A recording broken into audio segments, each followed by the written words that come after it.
For Manchester United, football has never been a scientific sport defined by dry numbers or a purely tactical game played on a board.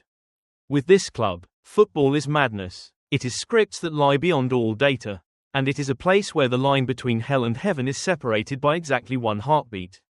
Perhaps it is precisely that mesmerizing madness, that cruel unpredictability, that has turned Manchester United into one of the most supported clubs in the world.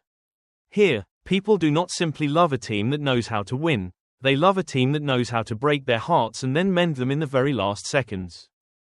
If one had to choose the greatest reason why millions of people across the planet, from the industrial districts of Manchester to sidewalk cafes thousands of miles away, tremble for the red shirt, it would be this habit of flirting with death. To be a supporter of the Red Devils in any era, you must accept a pact with fate. You will rarely enjoy a comfortable victory from start to finish. Instead, you must prepare yourself for restless nights, for moments when your heart feels ready to burst out of your chest, only to explode in joy when everything seems lost, or sometimes, to watch victory slip away in ways that defy explanation. Few clubs possess such a vast collection of comebacks as the Red Devils. And the pinnacle of that madness, the cathedral of comebacks, was the magical night in Camp Nou in 1999. Close your eyes and remember that May night in Barcelona. In the 90th minute, the scoreboard still read 1-0 to Bayern Munich. The ribbons of the Bavarian giants were already tied to the silver trophy. Despair crept into the minds of United supporters. But in just 103 fateful seconds, Teddy Sheringham and Ole Gunnar Solskjaer bent the flow of history. 2 touches, 2 goals from corner kicks, and Manchester United rose from the dead to step straight onto the summit of glory. It was not merely a victory, not merely a championship, it was a declaration of a philosophy: you must never fall before the final whistle blows. The way they won that Champions League planted in the hearts of supporters a fierce belief, a kind of emotional addiction from which one can never escape. People love Manchester United because they see in it a reflection of their own lives, full of hardship and moments that seem like failure.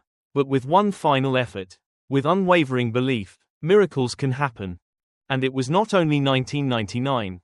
The concept of Fergie time was born as proof of that resilience.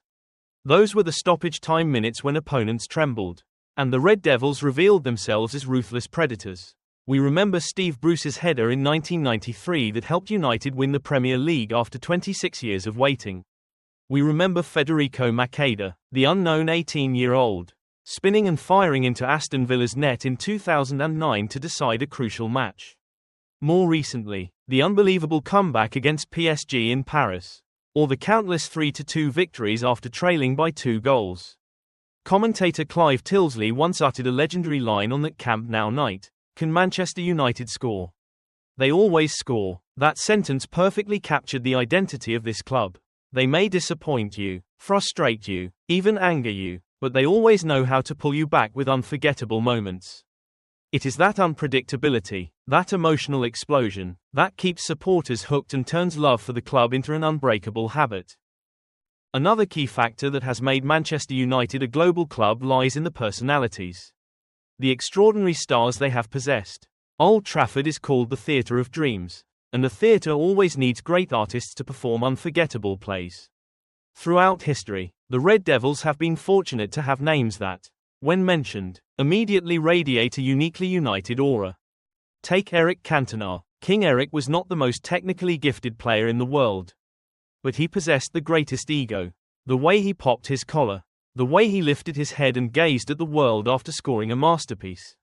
Even the infamous kung fu kick into a rival supporter, all created a rebellious yet irresistibly charismatic icon. Cantona arrived and transformed United from a good team into a team with character. With the pride of a king, he taught young players what it meant to crave victory and to possess absolute self-belief. Then there was David Beckham, the elegant midfielder with blonde hair and a magical right foot. His crosses were accurate to the millimeter, his free kicks painted perfect curves in the sky. Beyond being just a footballer, Beckham became a cultural phenomenon. He carried the image of Manchester United from Europe to Asia, turning the club into a global brand. Yet behind the glamour was a tireless worker who ran endlessly and gave everything for the badge. And how could we forget Cristiano Ronaldo? Once a skinny teenager with flashy stepovers who grew into the best player in the world at Old Trafford.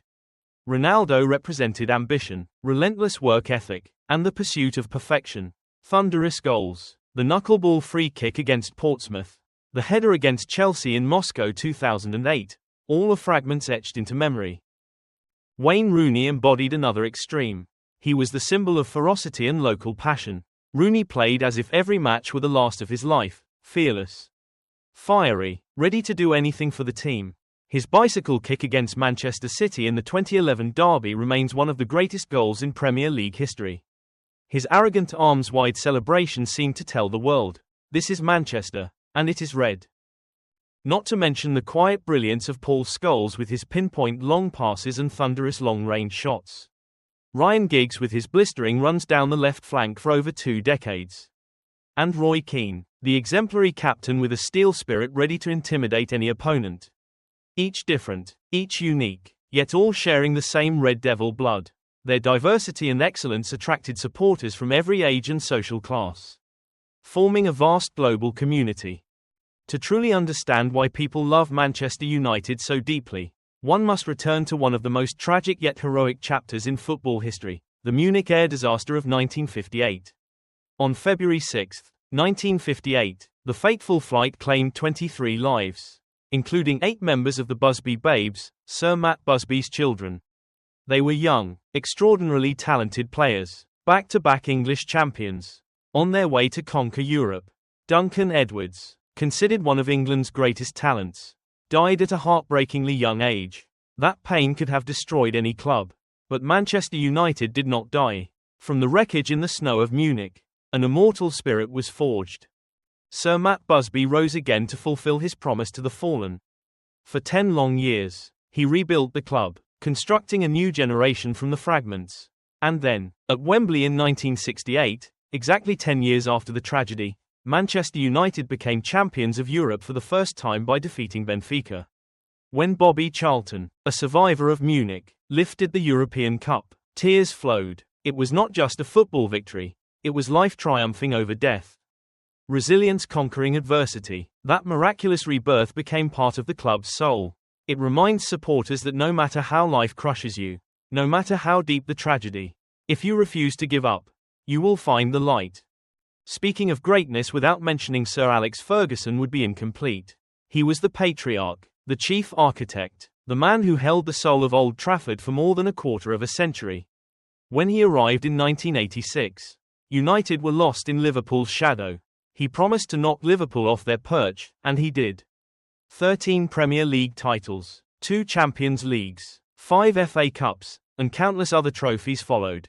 But his greatest legacy was not silverware. It was an empire built on stability and faith in youth.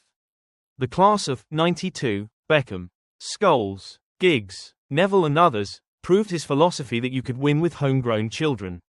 Supporters loved Sir Alex unconditionally. Like a grandfather, like a father, his image pointing at his watch, chewing gum angrily, or leaping in celebration is etched into millions of minds. He created a Manchester United identity, expansive attacking football, never surrendering, always fighting for the fans. Even in retirement, his shadow still covers Old Trafford. Finally, what makes Manchester United special is the meaning of the name, United, unity. Whether you are an office worker in London, a factory worker in Saigon, or a student in Nairobi, when you wear the red shirt, you are part of the same family. When the team wins, millions celebrate together. When it loses, millions share the sorrow. That connection transcends language, culture, and geography. The United fanbase is passionate and loyal. They may criticize poor performances, but they never turn their backs. Old Trafford is always full. Glory, glory Man United, still echoes proudly every weekend. That unconditional support is the strength that carries the club through crises. Beyond football, Manchester United is a way of life. People find joy, sorrow, hope, and lessons of perseverance there. The fusion of tragic history, legendary personalities, insane moments, and a united community has made Manchester United one of the most supported clubs in the world. Football may change, empires may rise and fall, but love for Manchester United will endure. Because once you fall in love with this red, you love it for life. Drawn in by the madness, And staying because of it. And because from the very name itself, United is a family.